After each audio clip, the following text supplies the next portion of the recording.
Welcome. If you want to connect other smartphone to your ZTE Blade A7s, at the first you have to open notification bar.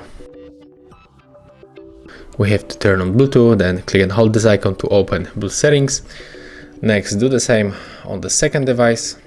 As you can see, turn it on. Then click to pair new device.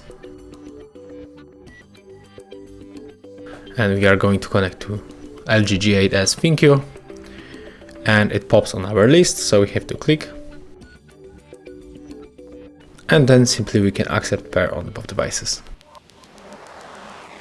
And right now our smartphones are currently connected. Thank you guys for watching, leave thumbs ups, comments and subscribe to our channel.